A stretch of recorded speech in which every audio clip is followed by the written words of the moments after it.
Well, I'm convinced this is the best weekend of college football so far this year.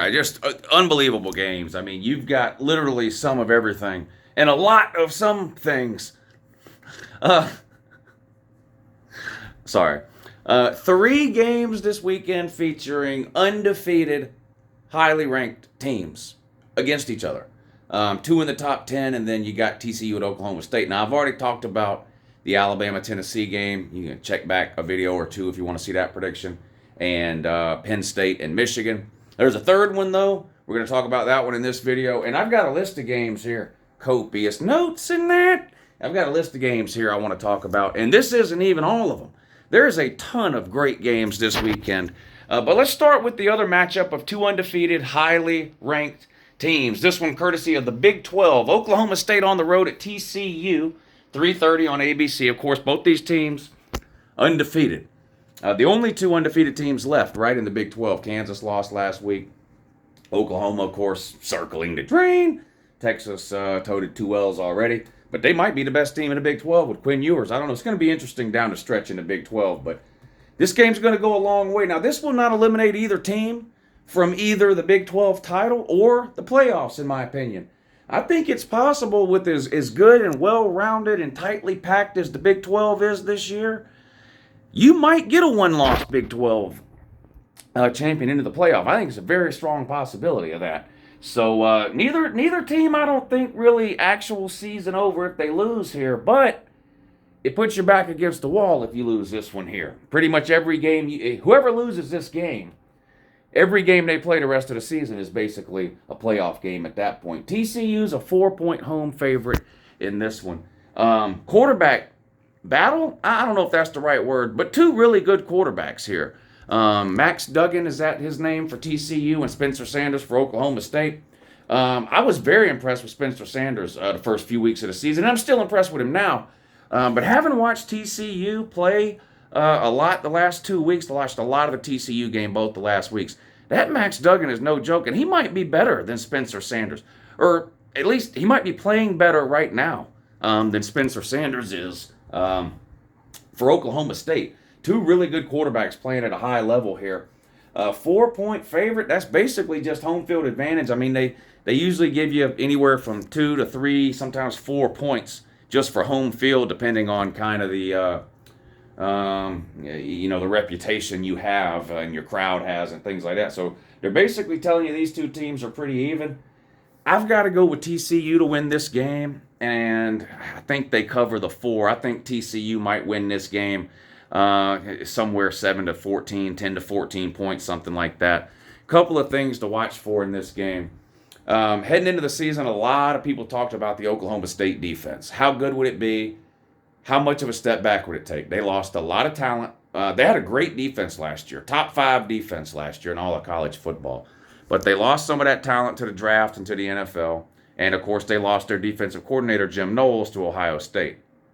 Now, that defense has not fallen back as much as I thought that it could this year. In fact, at times, the Oklahoma defense has played pretty good. At times, they have been pretty shaky. And that's what worries me if I'm an Oklahoma State fan or if I'm looking to pick Oklahoma State in this game. I feel like TCU defensively has played more consistently throughout the year, and it feels like Oklahoma State might be due for a letdown. This guy just hates Oklahoma State. I like Oklahoma State. Hell, I love Gundy. I love their coach. He's one of the best coaches in football, especially just in terms of just like listening to his press conferences. He's entertaining. He's right up.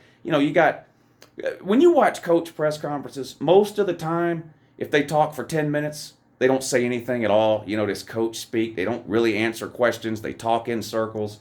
There's a few coaches, though, whose press conferences are very interesting and entertaining, even if you don't actually find out a lot about what you might want to find out about. They're just interesting people to listen to them talk. And Oklahoma State head coach Gundy is one of those people. So, no, I don't hate Oklahoma State. And, in fact, I'm pretty sure I picked Oklahoma State to win the Big 12 in the preseason. And I've had Oklahoma State in my top 10 all year long. They're in my top 10 now, and TCU isn't. I just have a feeling this game being at home, and Oak State played a tough game last week too, and their defense, feels like their defense was on the field forever last week. How much of an impact or an effect will that have on this game? Does the defense wear out here? Because this TCU offense is not easy to contain. I just have a feeling TCU gets this one done at home. If this game was at Oklahoma State, I'd probably pick Oklahoma State. And let's be real, we could be looking at a rematch of this game in the Big 12 title game. I mean, we're going to get a rematch no matter what in the Big 12 title game because there's only 10 teams in the Big 12. They all play each other in the regular season. So Big 12 title game, a rematch every year. It could be this. It could be this. Baylor already has a couple of losses. Texas, who knows, Texas is the wild card. They've got 2 losses, but only one's a Big 12 loss. The Bama loss doesn't count towards Big 12 standings, and they might be the best team right now in the Big 12. I don't know. It's going to be very interesting in the Big 12, but I'm going to take TCU and lay the 4 points at home. I like the Horned Frogs in that one. I like TCU's helmet too. Now Oklahoma State. They're another one of these teams that's got a bunch of different helmets. And I actually don't really like the Oklahoma State helmet that I have. They've got, I don't know, I call it the Yosemite Sam helmet. I don't really like that. I don't know, it's just kind of strange looking. But I do like the TCU helmet. I like their colors, the black and purple. And I've got the matte black TC. I don't even know, can you see that? Okay, fine, I'll take it down. The matte black TCU. It's hard to tell in the picture, but it's got a little bit of purple on there too. But so I'm going to go with the better of the 2 helmets that I happen to have for these 2 teams. Give me TCU lay to 4 points. Also at 3:30 on the ACC network, NC State at Syracuse. Syracuse still undefeated. Now, I said a couple of weeks ago in my top 25 ranking when I first ranked Syracuse, I said I'm going to rank Syracuse because part of what I look at when I determine my rankings, obviously, is a team's record. And at some point, that has to count for something. Now, I don't think record is the end-all, be-all. I think there are plenty of one-loss teams that deserve to be ranked higher than Syracuse. I've watched, and I'm going to admit this now, I'm honest with you. I watch a lot of football, but obviously I can't watch every single football game every weekend. I mean, I've got the 3 TVs and 2 computer monitors, so I can watch about 5 games per time slot. I've only watched 1 Syracuse game this year, and it was the Friday night game they played a few weeks ago against Virginia, and they were horrible. They just looked terrible to me. Now, they won the game, and they've won every game since then, and they're undefeated, so that does factor into it. I mean, the goal is to win games, so I've got them ranked. Just not sold on Syracuse. Had somebody call into the call-in show the other day and tell me that I need to watch them again, that they're playing a lot better now than they were playing then.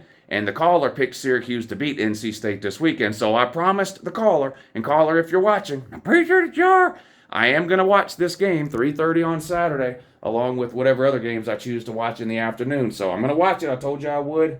I will. When I got ready to make this pick today, I thought about you, caller, and I said, let me give them the benefit of the doubt. Let me look into Syracuse and see what's really going on. Because I feel like a lot of people know a lot about NC State because they've played a couple of big games over the last couple of weeks. They played Clemson and Florida State in the last 2 weeks, and a lot of people watched those games. Now, they lost to Clemson, beat Florida State. They're sitting on 1 loss. They're a ranked team, too. But I feel like a lot of people don't know about Syracuse, so I went and looked into it. I said, okay, who is Syracuse? Syracuse is undefeated. Let me see who all they've beaten. Well, they beat Louisville. Okay? They beat UConn. They beat Purdue. They beat Virginia. And they beat something called Wagner. Wagner is 0-5. Virginia is 2-4. UConn is 3-4. Louisville is 3-3. Purdue is 4-2. They've got 1 win over a ranked team. Now, it's not their fault that those teams have losing records. Well, one of those teams' losses is Syracuse's fault because Syracuse beat them. But what I mean is it's not Syracuse's fault that those teams happen to be terrible this year. All you can do is play the teams that are on your schedule. There's not really an impressive win here. Even if you go through and look at the scores, they beat Purdue by 3 points, and that's the best team that they've played. I feel like NC State is the better all-around team, and other than this game being played in Syracuse, I don't really see many advantages for the Orange in this game. I'm going to take NC State in the points. I'm surprised. Syracuse is a 3.5-point favorite. Now, NC State, this will be NC State's third, I guess, tough game in a row. Look, Syracuse is 5-0. I'm going to call this a tough game. But they played Clemson, then they played Florida State, now they play Syracuse. It's hard to get up. These college teams, it's hard for them to get up and play their best 3 weeks in a row. So maybe you get some kind of an NC State letdown on the road here. third game in a row against a ranked team, but I'm going to have to see it to believe it. I'm going to take NC State in the 3.5 points. Maybe Syracuse wins by 1. So NC State plus 3.5 would be good. I don't know, but I'm going to take NC State in the points. How about some night games? 7 o'clock over on ESPN. LSU at Florida. The famous shoe throw game. Remember that one, Gator Man? Remember the famous shoe throw game? 2020 COVID year, wasn't it? Florida thought they were going to the playoffs. They had LSU beat at home. Some idiot Florida player tackles the LSU guy. LSU man's shoe falls off. Florida man picks up the shoe, throws it 35 yards downfield. Penalty, extended the LSU drive. They go on to kick a game-winning field goal, beat the Gators. What a shame that was. Florida has really struggled with LSU lately, too.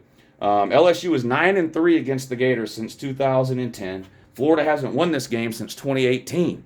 So 3-game streak right now in LSU's favor. Both these teams have played Tennessee. How did they do? Well, they both lost to Tennessee. Tennessee's an amazing team. Tennessee is an amazing team. Yes, they are. They are an amazing team. They both lost to Tennessee. Florida lost 38-33. Close game that came down to the end at Tennessee. LSU got absolutely hornswoggled. I love trying to make up new words to describe how bad teams get beat instead of just saying like monkey drug or donkey stomped every time. Yeah, LSU got absolutely hornswoggled by Tennessee 40-13, and that was an LSU home game.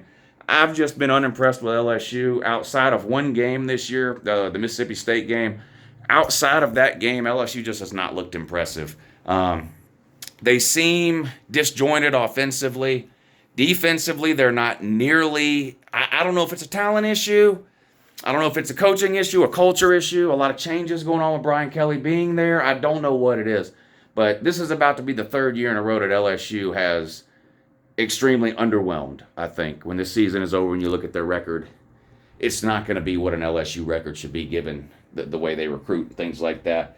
I think Florida gets this done at home. Florida's a 2.5-point favorite, so basically just home field advantage. This is strange to me. Unless Anthony Richardson turns the ball over, and I feel like I say this every time I talk about the Florida game because it's true. Unless Anthony Richardson turns the ball over, I think Florida wins. And that is a concern. I mean, if there's one thing Anthony Richardson loves to do, is turn the ball over, the quarterback for Florida. If Florida can keep from giving LSU extra possessions with turnovers, I really just don't see how LSU wins the game. So, this guy just hates Florida. Of course, I'm a Georgia fan, but I'm still picking Florida to win this one. And they beat LSU for the first time in a while. I believe this will tie the series up, too. No, Florida's up in the all-time series by 1 game, I think.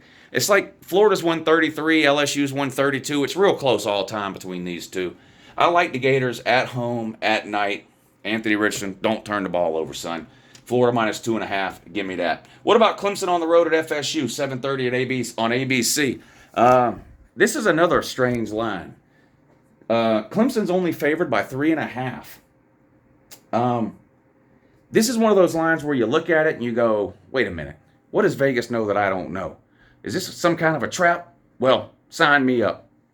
I'm falling into this trap head first. I'm taking Clemson and laying the 3.5. I like Florida State. They're better than I thought they would be. I think they're an improved team, headed in the right direction. I think Jordan Travis has played well this year. I don't know how this offense is going to score on Clemson. I don't. I would be shocked if Florida State got to 20 points in this game against the Clemson defense. And the Clemson quarterback, DJ Uiagalelei, has been playing better and better this week, especially compared to last year. Didn't have his best game last week. 2 weeks ago, he played amazing in that Wake Forest game. Didn't have his best game last week against NC State, but NC State's got a pretty good defense. Better than Florida State's, I think. I just don't see how Florida State really keeps this game close. I'm going to take Clemson and lay the 3.5. It seems like a trick, like a trap, or whatever. Like I said, I'm going to fall for it, though. Give me the Taters, lay the 3.5 points. And then 8 o'clock on Fox, how about some Pac-12? I've been telling y'all for weeks, if you quit watching the Pac-12 3 or 4 years ago, okay, fine. They were down. the Pac-12 is good football this year. There are some legitimately good teams out there, and two of them are playing Saturday night at 8 o'clock on Fox, Southern Cal and Utah. Those two, along with UCLA and Oregon, are four legitimate top 25 teams. And one of them is or two of them may end up finishing in the top 10. Oregon is undefeated since taking that opening week shellacking to Georgia. UCLA, of course, beat Utah last weekend, giving Utah its second loss because they lost to Florida earlier in the year. Southern Cal, UCLA still undefeated. And, of course, they play later in the year, too. So it's going to be the Pac-12 and the Big 12. It's going to be a crazy race to the end of the season in the Pac-12 and the Big 12. Two conferences that don't care nothing about divisions. The Pac-12 is just going to take the two best teams with the two best records and play them in the Pac-12 title game. Doesn't matter north-south. And, of course, Big 12 doesn't have divisions. So Pac-12 is wide open. This game's going to go a long way toward determining who ends up in that Pac-12 title game. Utah is a 3.5-point favorite at home. Southern Cal is obviously way improved over last year. 4-8 they were, worst record in 50 years. They have basically an entirely brand new team through the transfer portal and Lincoln Riley, and it has showed.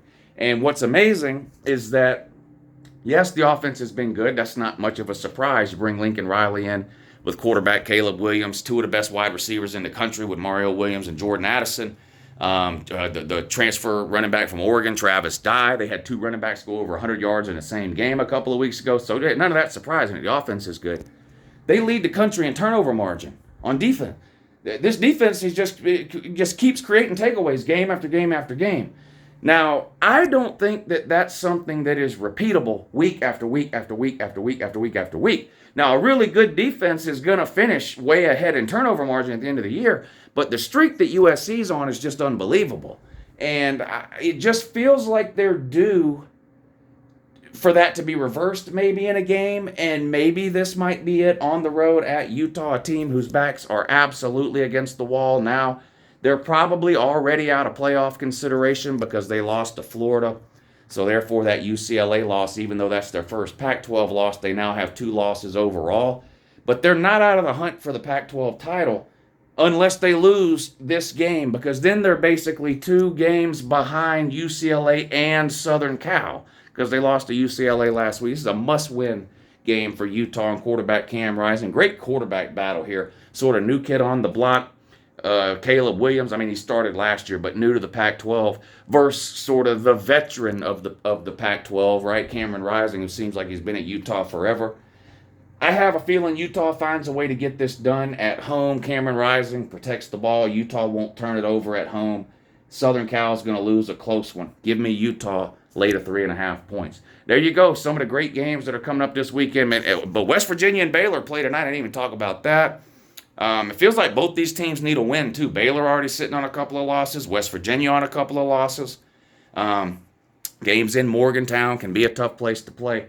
That game comes on tonight, I think, at 7:30. My son has soccer practice, so I'll have to watch the first half of that one on my phone while I'm sitting at his soccer practice. But then we'll do the call-in show tonight around 9:30 or 10, and we'll have the second half of the game on. At least we can see how it ends. But appreciate you guys watching. Good luck to everybody's teams that we talked about today, and I'll see you again real soon. Have a good morning.